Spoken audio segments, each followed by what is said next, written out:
Amin, amin, amin. Berikan tepuk tangan yang meriah bagi Allah kita sekali lagi Bapak Ibu. Amin, amin. Shalom Bapak Ibu yang dikasihi Tuhan. Shalom. Saya ucapkan banyak terima kasih untuk penggembalaan tempat ini kepada Bu Pendeta. Saya manggilnya Cik Sian ya. Saya sudah kenal sangat sejak pertama kali saya jadi pejabat, saya kenal Cik Sian seorang yang sangat ramah. Dan beberapa teman-teman tempat ini saya juga mengenal, ada Tante Tineke sama Om Bambang. Om Bambang ada di sini? Ada di belakang? Oke, shalom ya. Saya kenal dengan Pak Bambang ini sejak saya masih TK mungkin ya Bambang ya. Karena kita satu gereja di Jember waktu itu, di GPDI Eklesia. Jadi sekali waktu saya pernah ketemu Pak Bambang ini, waktu saya ke Jakarta, sama-sama turun dari pesawat yang sama. Cuma saya tuh mau nyapa waktu itu ragu-ragu gitu ya. Terus, ini sepertinya kayak saya pernah kenal gitu ya. Dan ternyata sekali waktu kita pernah sempat bekerja sama. Dan saya senang sekali bisa bertemu kembali Pak Bambang. Puji Tuhan dalam keadaan sehat semuanya. Amin. Mari berikan lambaian tanganmu Bapak Ibu. Engkau menyatakan bahwa engkau siap mendengarkan firman Tuhan. Amin. Amin. Puji Tuhan. Nama saya Mika Christian Bapak Ibu. Kalau nggak kenal nanti bingung manggilnya nanti hey gitu ya. Nanti panggilnya hey nggak ada enak ya. Nama saya Mika Christian, boleh dipanggil Mika, boleh dipanggil Chris. Nama saya kecilnya Chris ya. Dan saya sudah menikah. Bapak Ibu saya sudah menikah dan dikaruniakan 2 anak untuk dimuridkan gitu ya. Pernikahan saya sudah masuk ke pernikahan yang ke-10. Ya, puji Tuhan, Tuhan sudah menolong dan memberkati kehidupan saya sampai hari ini, bagaimana Tuhan begitu setia. Dan itu adalah hal yang ingin saya bagikan kepada Bapak Ibu sekalian, bagaimana kita punya Allah yang setia dalam kehidupan ini. Amin. Jadi bukan kita yang setia, tetapi Dia yang setia kepada kita. Oleh karena itu respon kesetiaan kita bukanlah sebuah upaya untuk mencari Tuhan, tetapi respon kesetiaan kita karena kita adalah orang-orang yang sudah dicari oleh Tuhan. Ya. Ini membedakan. Apa yang membedakan kehidupan iman kekristenan dibandingkan iman agama-agama yang lain? Semua agama di muka bumi ini itu adalah upaya manusia untuk mencari Tuhan. Tetapi kekristenan berbeda 100%, 180 derajat, beda banget. Kekristenan adalah Allah yang setia, yang mencari manusia. Amin Bapak Ibu. Amin. Allah yang sudah memberikan dirinya dalam kerendahan hati, dalam keindahan surga yang begitu mulia, rela turun ke dunia yang penuh dengan duka. Itu kalau bukan Allah yang setia, tidak mungkin Dia mau melakukan itu dalam kehidupan kita. Amin Bapak Ibu. Allah yang setia, hujan anugerah di tengah Death Valley. Nah Bapak Ibu, boleh slide selanjutnya. Pernahkah ya Bapak Ibu, kita merasa, ya, saya selanjutnya boleh bantu. Pernahkah ya Bapak Ibu setiap kita tuh merasa impian di setiap kita itu sudah mati. Saya percaya bahwa setiap kita pasti pernah punya impian, setuju ya? Ada di sini nggak pernah punya impian? Waduh, artinya kita sudah mati sebelum waktunya. Karena hanya impian sajalah yang membuat kita bisa terus bertahan dan melangkah dalam kehidupan ini. Betul ya? Betul ya? Bapak Ibu ketika mendidik anak-anak, Bapak Ibu ketika melayani, Bapak Ibu ketika bekerja, pasti ada sebuah harapan dan impian di dalamnya. Betul? Betul ya? Kalau enggak pasti kita akan mengalami kelesuan. Dan kelesuan itu akan membawa kita kepada sesuatu yang naik atau turun. Halo? Enggak ada orang lesu itu naik. Untuk naik pun pasti akan sangat berat. Dan cenderung apa? Kalaupun naik pasti akan terpelecok, keseleo dan jatuh. Tetapi hari ini kita mau belajar, kita punya Allah yang setia. Ketika impian kita mungkin tampaknya sudah mati. Atau mungkin ketika kita masuk di dalam lembah kekeringan, kita punya Allah yang setia. Oleh karena itu Bapak Ibu, jangan pernah berhenti berharap kepada Tuhan. Apa yang perlu kita takutkan? Kalau Dia yang mulia sudah rela turun ke dunia untuk menghampiri kita manusia yang berdosa, artinya di dalam Dia kita punya pengharapan. Bukan kita yang mencari Tuhan. Kalau kita mencari seorang penguasa, belum tentu penguasa itu mau menemui kita, betul ya? Betul ya Bapak Ibu ya? Kalaupun kita punya orang-orang yang hebat dan baik menurut pandangan kita, ketika kita punya kesulitan, kita mau minta tolong kepada orang itu, belum tentu orang itu mau menolong kita. Betul ya? Mungkin kita WA, tolong ini, tolong itu. Belum tentu juga dia menjawab. Karena apa? Karena kita yang mencari dia. Tetapi Allah kita adalah Allah yang mencari kita. Artinya apa Bapak Ibu? Tinggal kita mau merespon enggak panggilan kasihnya di dalam hidup ini. Pernahkah impianmu sudah mati di tengah lembah kekeringan? Kalau hari ini mungkin Bapak Ibu sudah tidak punya pengharapan. Mungkin Bapak Ibu berpikir bahwa impianku sudah mati. Saya berdoa lewat perenungan firman Tuhan pada pagi hari ini. Kita diberikan semangat kembali untuk kita melangkah dalam kehidupan ini. Amin. Amin. Tepuk kanan kirimu jawil, kalau perlu ojo dioyok-oyok dikit gitu ya. Rungokno tenanan. Kalau khotbah di Surabaya ini paling enak ya. Apalagi Anugerah Sulung ini seperti rumah juga bagi saya. Saya sudah beberapa kali ke tempat ini, adik-adik saya juga ada di sini, ada Yoel, ada Semi, ada Joshua, ada papanya juga, saya kenal sangat baik dengan keluarga ini. Rumah ini GBI Anugerah Sulung seperti rumah bagi saya. Death Valley di dalam hidup kita, ya. Ketika kita muda tadi saya sampaikan, mungkin kita punya daftar mimpi yang panjang. Tapi kenyataan yang terjadi, kegagalan di dalam bisnis, kegagalan dalam pekerjaan. Mungkin kita melihat anak-anak kita tidak bertumbuh seperti yang kita harapkan. Mungkin kita juga mendengar kata-kata orang yang menjatuhkan. Atau kelemahan karakter membuat kita berhenti bermimpi. Mungkin kita berpikir orang lain enak punya tangan dua. Aku cuma punya tangan satu. Orang lain punya enak, mungkin hidupnya dimodali oleh orang tuanya. Aku tidak punya modal. Sehingga kita tidak punya kekuatan untuk bermimpi. Atau mungkin kita masuk ke dalam Death Valley. Fase di mana apapun yang kita kerjakan, rasanya tidak membuahkan hasil. Kita bekerja keras, tapi tanah tetap gersang. Bapak Ibu sedang memasuki fase-fase seperti itu? Atau mungkin pernah? Ada sebuah daerah Bapak Ibu di Amerika, nanti Bapak Ibu bisa search ya di internet, itu namanya daerah Death Valley. Itu daerah yang kering dan gersang. Ya, daerah yang kering dan gersang. Tidak ada satupun yang mungkin bisa bertumbuh dengan baik di tempat itu. Ya, kemarin saya sempat cerita hal ini kepada istri saya, dan istri saya itu ngomong begini kepada, loh, istri saya manggil saya itu Yang, gitu ya, Yang.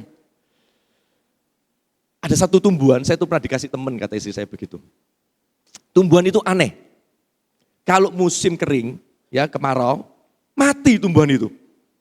Tapi anehnya begitu kena hujan, mekar lagi. Saya langsung mikir, loh sama. Di Death Valley, itu pernah ada satu cerita Bapak Ibu, di tahun 2016, tanah yang gersang, tiba-tiba dipenuhi dengan jutaan bunga liar, warna-warni. Tiba-tiba, Bapak Ibu bisa lihat ya di slide itu, di sisi yang kiri, ya itu tanah yang gersang. Di sisi yang kanan, tiba-tiba di tahun 2016 ketika hujan datang, daerah itu menjadi daerah yang dipenuhi dengan bunga liar yang sangat indah dan warna-warni. Ya, itu luar biasa. Bagaimana mungkin daerah yang seperti itu bisa berubah menjadi sesuatu dan indah. Dan ini dinamakan fenomena super bloom. Ya, sampai hari ini Bapak Ibu kalau ke Amerika di waktu tertentu itu sampai dijadikan tour. Ya, itu ada tour namanya tour super bloom. Ya, masuk ke daerah ini untuk melihat keindahan bunga-bunga liar. Bagaimana mungkin tanah yang tampaknya tidak ada pengharapan, tiba-tiba di tahun 2016 dan terus terjadi sampai dengan hari ini, itu bisa tumbuh bunga-bunga liar yang sangat indah dan warna-warni. Dan ketika saya tunjukkan gambar ini kepada istri saya loh, ya bunga ini kurang lebih sama seperti ini. Bunganya kecil-kecil loh. Tapi karena sangat banyak dan memenuhi daerah itu, ketika mata kita memandang itu satu daerah yang sangat indah. Mungkin seringkali kita berpikir kehidupan kita juga sama. Kita mungkin sedang masuk satu fase yang sangat begitu berat di dalam kehidupan ini. Tanah gersang, sepertinya tidak ada pengharapan. Tetapi di dalam Kristus kita punya pengharapan. Bukan karena hebat dan kuat gagah kita, tetapi karena kita punya Allah yang membela. Amin Bapak Ibu? Amin. Benih itu ternyata Bapak Ibu, itu sudah ada di sana puluhan tahun. Benih itu tidak mati. Tetapi benih itu sedang menunggu ternyata. Jadi benih itu sudah ada. Jadi bunga yang tadi istri saya ceritakan, Itu mungkin ketika musim kemarau, tampaknya mati. Tapi ternyata dia tidak mati. Tidak tahu di jenis bunga yang ciptaan Tuhan yang luar biasa, ternyata dia bisa bertahan di dalam kekeringan. Ketika hujan datang, tes gitu, airnya dapat gitu ya, langsung bunga itu seperti bangkit kembali. Dan dia bertumbuh menjadi bunga yang sangat indah. Jadi benih itu sudah ada Bapak Ibu di dalam kehidupan kita. Benih itu tidak mati. Benih itu sedang menunggu. Super bloom di dalam kehidupan kita Bapak Ibu, itu merupakan bagiannya Tuhan. Tuhan tidak pernah lupa akan impian yang ia taruh di dalam hati setiap kita. Mungkin ya sekarang situasi kita itu tampaknya terlihat begitu gersang. Dan benih itu tampaknya begitu hilang. Tetapi saya nulis sebuah hashtag di sana. Masih ada ternyata. Boleh sekali lagi, tepuk kanan kirimu. Masih ada. Masih ada. Jangan khawatir, jangan khawatir. Masih ada. Ya, masih ada. Super bloom itu bukan terjadi karena usaha benih untuk tumbuh, tetapi karena pertemuan antara tanah dan hujan. Hari ini tangan Tuhan sanggup mendatangkan hujan yang membuat kehidupan kita mengalami super bloom di tengah kemustahilan. Thank you for Jesus. Thank you Jesus. Kalau Tuhan sanggup mendatangkan hujan yang membuat kita mengalami super bloom di tengah kemustahilan, patutlah kita mengucap syukur buat setiap kasih setianya. Amin Bapak Ibu. Amin. Kalau kita tahu bahwa Dia adalah Allah yang setia dan sanggup mendatangkan hujan yang membuat kita mengalami super bloom di tengah kemustahilan, masa sih kita tidak mengucap syukur untuk setiap kasih setianya? Amin. Amin. Haruslah kita mengucap syukur. Dan saya percaya perjalanan kehidupan kita, ya setiap kita, mungkin bagi para Bapak Ibu yang sudah senior, sudah pernah mengalami masa-masa sulit di dalam kehidupan ini. Dan kita melihat bagaimana Tuhan terus berkarya dan merenda kehidupan kita. Sehingga kita bisa melihat bagaimana Tuhan menjadikan segala sesuatunya menjadi indah. Tetapi ada satu hal yang sangat sulit kadang-kadang terjadi dalam kehidupan kita adalah apa Bapak Ibu? Kita ini tidak percaya dan kita tidak mau bersandar kepada Tuhan. Tanah yang baik di dalam Matius 13 ayat 23, kita masuk ke dalam bagian firman Tuhan. Jadi itu pembuka, kita mau masuk dalam bagian inti dari firman Tuhan pada hari ini. Tanah yang baik di dalam Matius 13 ayat 23. Dikatakan apa? Tanah yang baik adalah yang ditaburkan. Di tanah yang baik ialah orang yang mendengar firman itu. Tetapi kata-katanya apa? Apakah berhenti sampai di sana? Mendengar firman itu dan dikatakan apa? Mengerti. Dan karena itu ia berbuah. Ada yang 100 kali lipat, ada yang 60 kali lipat, ada yang 30 kali lipat. Ayat ini seringkali dipelintir ya untuk khotbah-khotbah apa Bapak Ibu? Apa? Prosperity. Khotbah-khotbah prosperity. Tapi hari ini saya akan khotbah tentang prosperity yang lain. Ya. Karena kecenderungan hati kita ini Bapak Ibu.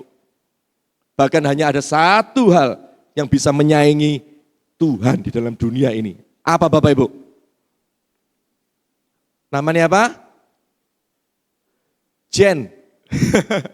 Duit, uang. Yang bisa membuat hati kita itu bergetar. Selain Kristus, itu namanya uang.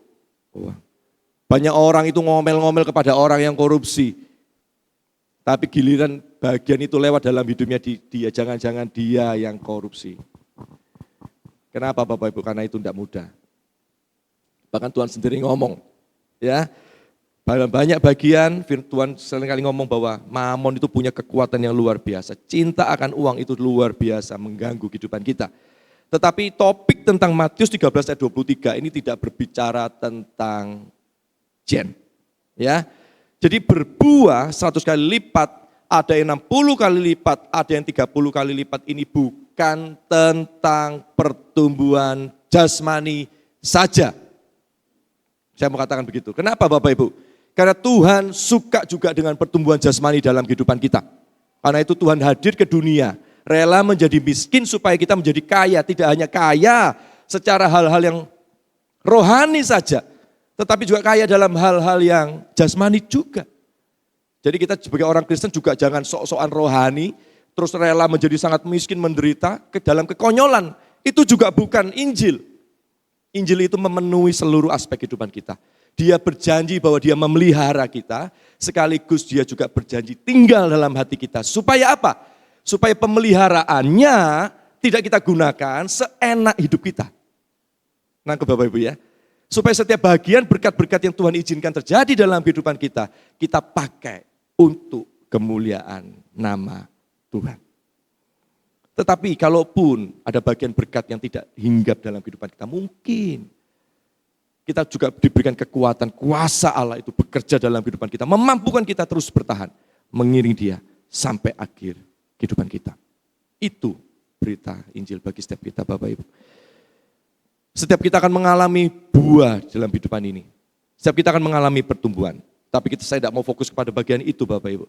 Tapi kita mau fokus kepada bagian orang yang mendengar firman itu dan mengerti. Itu adalah tanah yang baik.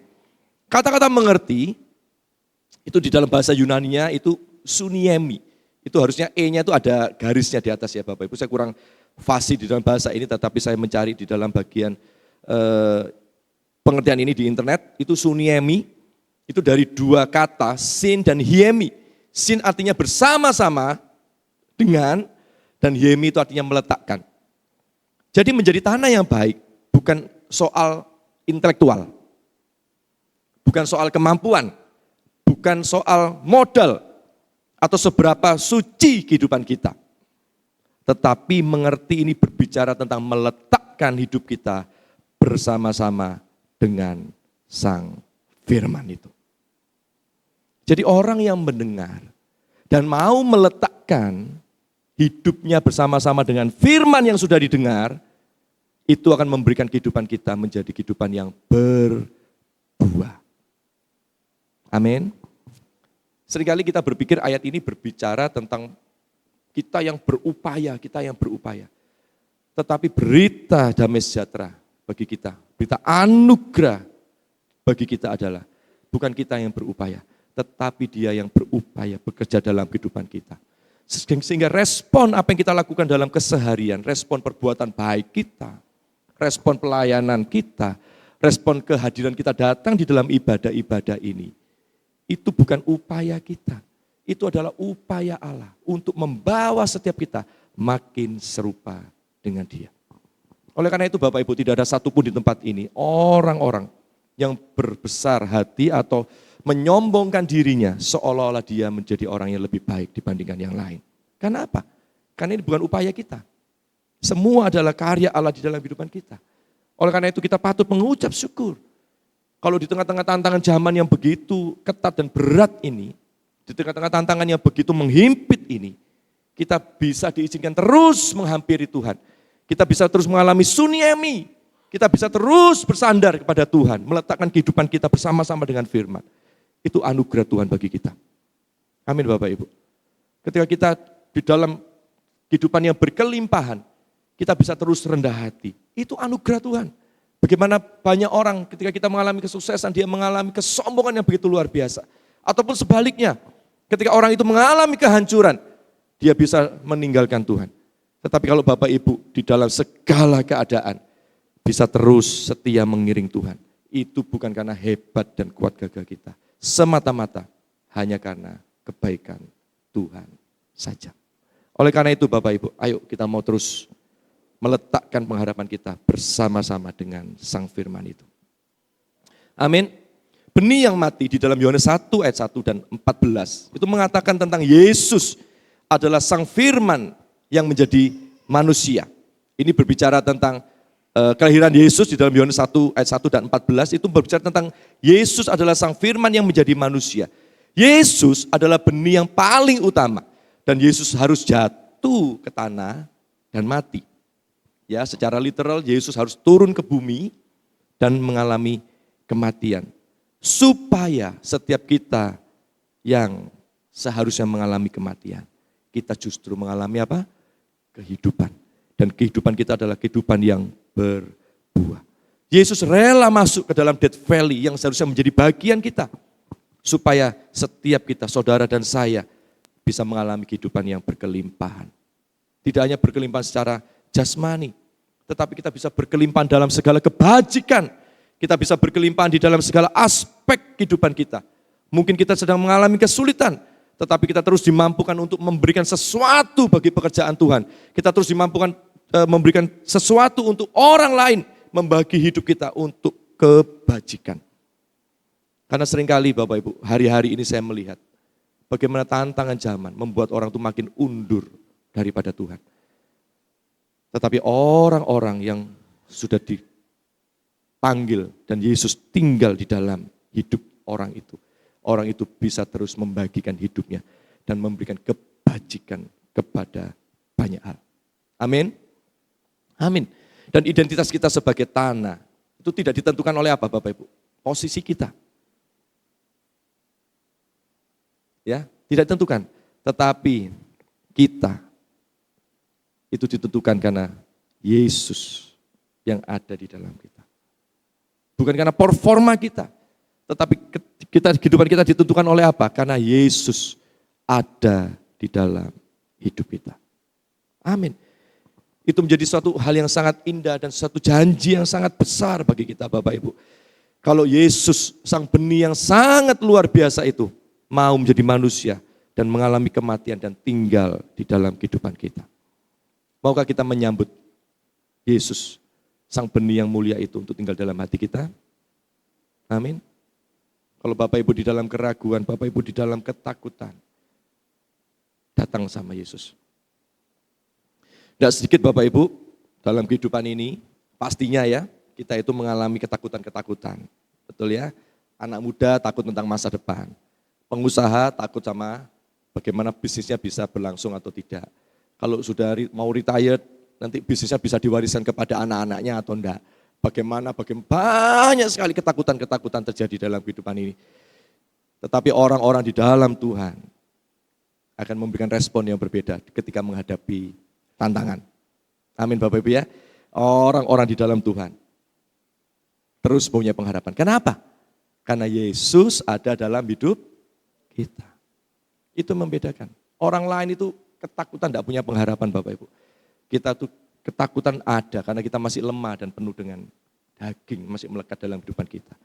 Tetapi karena Yesus itu ada dalam hidup kita, itu memampukan kita terus melangkah dalam pengharapan. Amin. Hujan itu adalah aktivator benih yang tersembunyi. Di dalam Mazmur 65 ayat 11 ya dikatakan, engkau mengairi alur bajaknya, engkau membasahi gumpalan-gumpalan tanahnya dengan dirus hujan. Engkau menggemburkannya, engkau memberkati tumbuh-tumbuhannya. Ayat ini Bapak Ibu secara literal ya menjelaskan arti apa? Menjelaskan fungsi hujan untuk melunakkan tanah yang keras.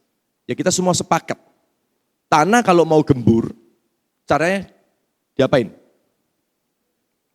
Diairi, betul ya, disiram.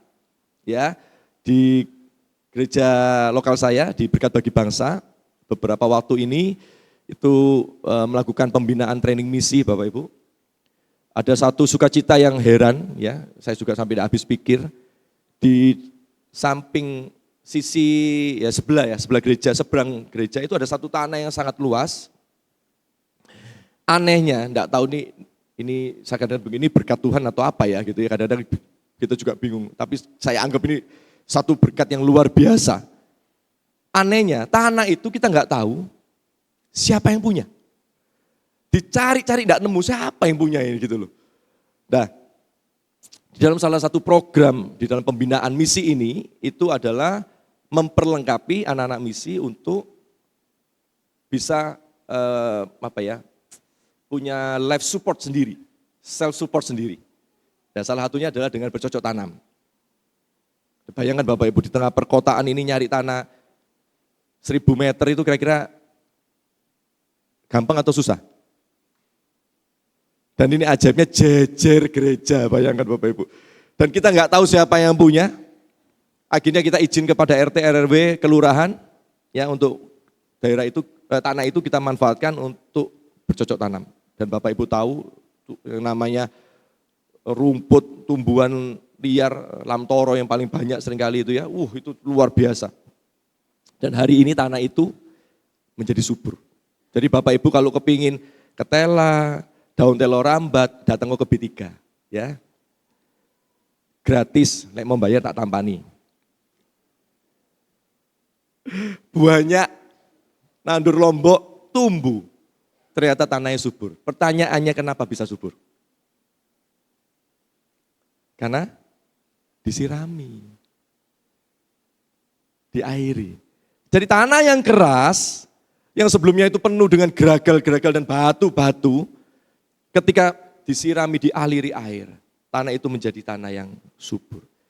Ketika saya melihat itu, waktu itu agak skeptis ya, ini kadang-kadang memang kita ini perlu belajar banyak ya, untuk orang-orang yang orang-orang misionari ini kadang-kadang, kita perlu belajar banyak. Saya kadang skeptis, mosok iso tanah kayak gitu jadi seperti ini. Tapi hari ini saya melihat subur, lebih cepat tumbuhnya dibandingkan makannya.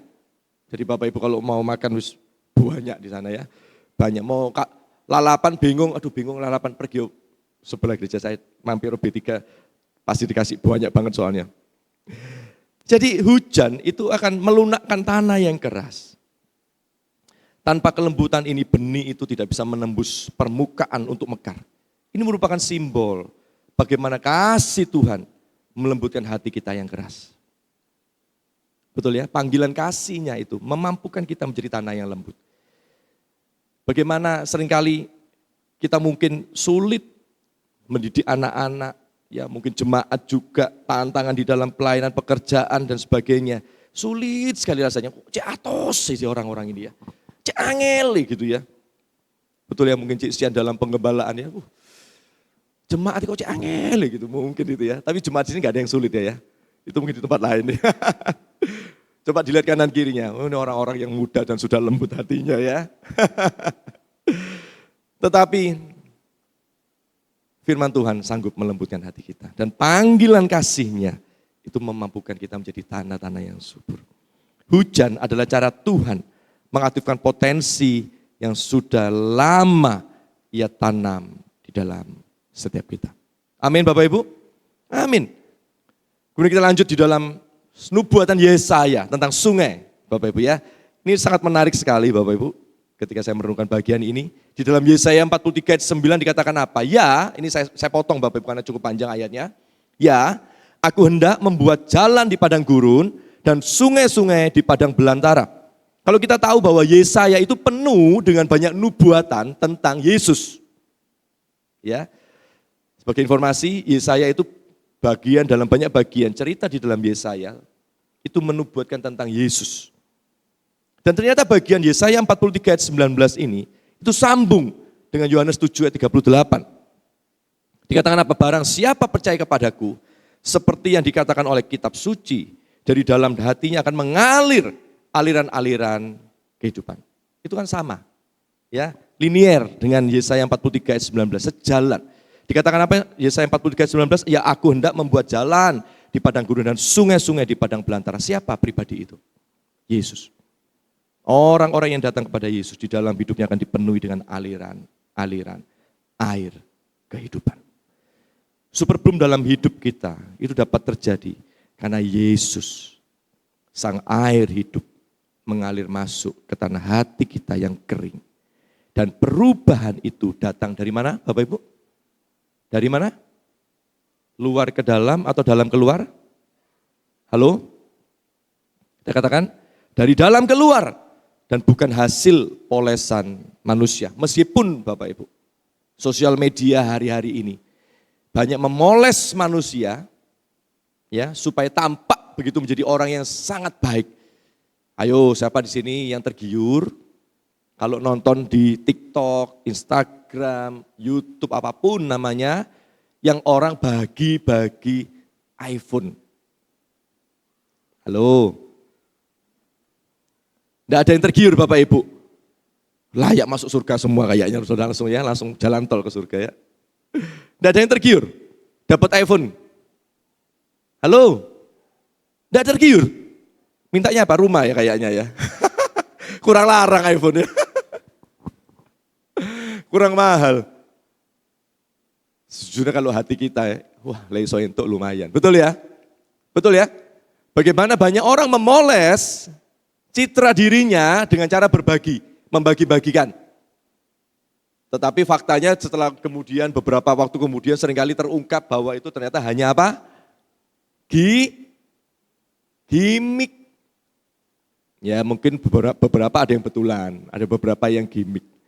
Tetapi sosial media itu seringkali memberikan sebuah gambaran yang palsu dan penuh dengan tipuan. Sepakat ya Bapak Ibu ya? Ayo, mau jujur, para wanita yang diupload di sosial media pas ayu-ayunya pas ele-ele. Ayo, pasti ketika berangkat gereja ya, betul ya? Bukan malam, mari pelayanan kiri kanan, terus malam, di foto cekrek, gak mungkin ya, diupload. Kecuali sedang mau membangun citra yang lain, ya, karena kita ini penuh dengan kepalsuan dan kemunafikan hati kita nih Bapak. Oleh karena itu kita terus harus mengizinkan Yesus mengaliri hati kita dengan air kehidupan. Supaya yang keluar dari kehidupan kita ini adalah kehidupan yang sudah diubahkan oleh kasih Tuhan. Mungkin juga setiap kita bisa datang ke gereja pelayanan juga dengan motivasi yang dipoles dari luar. Kita bisa ngomong haleluya, haleluya. Di tempat yang lain kita bisa ngomong halelupa, mungkin gitu ya. Tempat yang di dalam tempat persekutuan di gereja kita bisa lompat-lompat memuji Tuhan.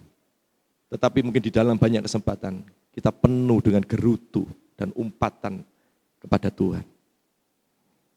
Tetapi doa kita, Yesus sudah masuk dalam hati kita. Dia akan bekerja di dalam hati kita. Tanah kita yang kering dan rusak ini diberikan kehidupan. Dan perubahan itu keluar dan dapat dirasakan orang. Doa setiap kita, orang-orang yang ada di tempat ini adalah orang-orang yang sudah diubahkan dari dalam keluar. Sehingga setiap pelayanan yang kita lakukan bukanlah pelayanan yang sifatnya polesan, tetapi pelayanan yang murni hasil dari sebuah pertobatan. Orang-orang yang dipoles tidak akan berlangsung lama Bapak Ibu. Pada akhirnya kebenaran akan menyatakan dirinya. Kebohongan juga akan menyatakan dirinya. Oleh karena itu, biarlah setiap kita benar-benar menyadari dan hidup penuh dengan pertobatan di dalam perjalanan ini. Mengizinkan Tuhan untuk bekerja dalam hati kita dan mengubahkan seluruh kehidupan kita. Amin. Amin. Amin Bapak Ibu. Mari Bapak Ibu, kalau kita tahu bahwa Yesus adalah air kehidupan dan dia sudah masuk ke dalam hati kita dan mengairi kehidupan kita, mari kita berhenti untuk menolong diri kita sendiri. Karena apa yang bisa kita miliki dalam kehidupan ini dan kekuatan apa yang cukup besar yang kita punya untuk kita bisa, selanjutnya, untuk kita bisa mengubah kehidupan kita. Tidak ada. Dulu ketika saya masuk ke usia-usia mungkin 20 tahun, 25 tahun, rasanya kekuatan itu masih begitu besar. Ya, betul ya Bapak Ibu ya? Rasanya gak ada sesuatu yang cukup berat untuk bisa menghalangi. Semua bisa. Tetapi waktu mengajarkan. Firman Tuhan mendidik. Tidak ada. Kalau menyadari, kalau bukan Tuhan yang membela hidup saya. Gak bisa. Kalau sampai hari ini saya bisa berdiri di tempat ini. Saya bisa bekerja, saya bisa menikah, bagaimana saya bisa punya anak, semua saya melihat itu hanya karena kasih Tuhan dalam kehidupan saya. Oleh karena itu dengan berjalannya waktu tidak membuat saya makin pede dengan diri saya. Justru saya makin menyadari bahwa saya harus makin melekat sama sumber kehidupan, yaitu Yesus itu sendiri. Oleh karena itu saya memberikan nasihat kepada anak-anak muda. Boleh punya impian dan itu sangat baik. Tetapi jangan lewatkan hidupmu untuk melekat sama Tuhan. Amin Bapak Ibu. Karena ternyata Bapak Ibu untuk hidup melekat itu tidak mudah. Betul ya? Kita tuh bisa melekat kepada seseorang atau kepada sesuatu. Karena apa? Kecondongan hati. Bagaimana kita bisa dekat dengan seseorang tetapi hati kita tidak menyatu dengan orang itu? Aneh enggak? Betul ya? Betul ya? Tidak bisa dong, karena kecenderungan hati kita adalah kita sepakat dengan orang yang sepakat dengan kita. Halo? Ada nggak kita bisa dekat dengan orang yang selalu tidak sepakat dengan kita? Tidak ada. Secara natur hidup kita akan ngajak orang rapat, ngomong-ngomong dengan orang yang seringkali suka mendukung kita. Bahkan lebih enak lagi, kita belum ngomong, orang itu sudah mendukung. Wis, apa sing mbok omongno? Pokoknya aku setuju. Wah, wis, enak. Setuju ya? Kita kan punya kecenderungan seperti itu. Tetapi sejatinya hati kita ini bisa nggak melekat dengan kebenaran? Nggak bisa. Kita ini seteru Allah. Kita nggak suka dengan yang kudus, kita nggak suka dengan yang suci, kita nggak suka dengan pribadi Allah. Artinya untuk bisa melekat dengan Allah, kita harus minta kepada Allah itu sendiri untuk mengubah hati kita terlebih dahulu. Betul ya? Disamakan frekuensinya. Oleh karena itu Bapak Ibu, ada satu bagian saya agak lompat sedikit, tapi ini penting untuk saya bagikan. Kenapa ketika di dalam tantangan kesulitan Tuhan minta kita menjadi tenang? Supaya kita bisa berdoa. Betul ya, bagian firman Tuhan begitu ya? Kalau ada tantangan kesulitan, jadilah tenang. Supaya kamu dapat berdoa. Tujuannya apa? Kenapa aku tenang? Supaya bisa berdoa. Tujuannya apa? Supaya frekuensi kehidupan kita itu sama. Ngobrol dengan Tuhan, itu membuat frekuensi kehidupan kita itu jadi sama. Bukan sekedar masalah kita menjadi selesai. Tetapi bagaimana kalau masalah itu selesai, hidup kita ini bisa makin terus selaras dengan kehendak Tuhan. Karena apa? Seringkali yang terjadi apa? Masalahnya selesai, hidupnya balik kembali ke titik yang semula. Atau bahkan lebih nemen. Banyak orang dulunya miskin, minta Tuhan jadi kaya, diberkati sama Tuhan, diizinkan ada berkat. Apa yang terjadi? Dosanya mungkin tampaknya berbeda, tapi sikap hatinya sama. Tidak tunduk kepada Tuhan. Saya melihat bagaimana orang-orang yang hidupnya diberkati, yang hidupnya bergantung sama Tuhan. Respon hidupnya berbeda, Bapak Ibu. Tetapi saya juga melihat orang-orang yang diberkati tampaknya, tetapi hatinya yang tidak diubahkan. Waduh, wangel totohane. Jam ibadah jam 8. Jam 8 sudah telat, sik mangan. Ya Tuhan, Tuhan. Semoga di tempat ini tidak ada. Kalau ada, mohon jangan tersinggung ya Bapak Ibu ya. Dan tidak ada pesan sponsor. Sampai kadang-kadang ya Tuhan. Kenapa kok begitu? Karena hati kita tidak mau tunduk kepada Tuhan. Hati kita tidak mau selaras dengan kehendak Tuhan. Oleh karena itu untuk melekat dengan Tuhan ini bukan sebuah hal yang mudah Bapak Ibu. Untuk kita bisa melekat dengan Tuhan, kita perlu mengizinkan Tuhan itu sendiri menata ulang hati kita. Mempertobatkan kehidupan kita. Supaya frekuensi hidup kita yang jahat itu menjadi hilang. Dan kita memiliki frekuensi yang sama dengan Tuhan. Otomatis ketika kita satu frekuensi dengan Tuhan, kita pasti mau melekat dengan Tuhan. Berapa banyak kita menjadi berhenti berdoa. Karena doa-doa kita lama dijawab sama Tuhan. Betul? Doa ini dijawab Tuhan, gak cuma doa pagi. Doa tengah malam, doa sebelum tengah malam, muter terus ya. Doa terus. Tetapi hari ini firman Tuhan mengingatkan kita. Ini, ayo berhenti Bapak Ibu. Untuk kita berupaya dengan kekuatan kita sendiri. Izinkan Tuhan masuk ke dalam hati kita dan mengubahkan hati kita. Supaya kita satu frekuensi dengan Tuhan dan kita bisa hidup melekat dengan Tuhan. Seberapa banyak dari kita mengalami kelelahan karena berusaha terus menyiram padang gurun hati kita dengan kekuatan kita sendiri. Kita pikir kalau kita bekerja keras, bunga itu akan tumbuh. Tetapi janji Tuhan bukan kamu harus kuat. Tetapi janji Tuhan kepada kita apa? Aku besertamu. I am Immanuel. Aku besar dengan seluruh kehidupanmu. Kasih karunia Tuhan bukan berarti biarkan Tuhan melakukan bagiannya. Kasih karunia Tuhan itu berarti, mohon maaf, biarkan Tuhan melakukan bagiannya. Bagian kita adalah tetap melekat bersama Yesus. Sama seperti bagian yang sudah kita dengarkan tadi. Suniemi, untuk tetap tinggal bersama-sama dengan Sang Firman itu sendiri, yaitu Yesus. Ternyata untuk tetap melekat tidak mudah Bapak Ibu. Betul ya? Bagian terakhir dari perenungan kita hari ini. Bukan usahaku yang membuat aku mekar, tetapi kesetiaan Tuhan yang menurunkan hujannya. Yang setuju katakan amin. Bukan usaha kita Bapak Ibu. Artinya taruh pengharapanmu di dalam pekerjaanmu, anak-anakmu di dalam Tuhan. Tetapi kesetiaan Tuhan menurunkan hujannya. Jangan menyerah pada dead valley yang mungkin sedang saudara hadapi hari-hari ini. Benih itu masih ada. Ayo kita mengalami istirahat yang sebenarnya di dalam Kristus. Jangan sampai engkau menjadi orang-orang yang hilang pengharapan. Karena super bloom di dalam hidup kita itu tinggal menunggu waktu Tuhan. Setiap kita sudah ditaruh benih yang luar biasa, yaitu pribadinya sendiri. Tunggu waktunya Tuhan. Tuhan sedang bekerja dalam hidupmu. Tanah hatimu yang keras, yang kering, sedang Tuhan gemburkan. Oleh karena itu Bapak Ibu jangan jauhkan dari pertemuan-pertemuan ibadah. Ya, izinkan Tuhan terus mengoreksi hati kita. Motivasi datang ibadahmu ini apa? Izinkan Tuhan terus melihat kedalaman hati kita yang penuh dengan kejahatan dan semak belukar ini. Untuk Tuhan bisa bersinar, menyatakan terangnya yang ajaib.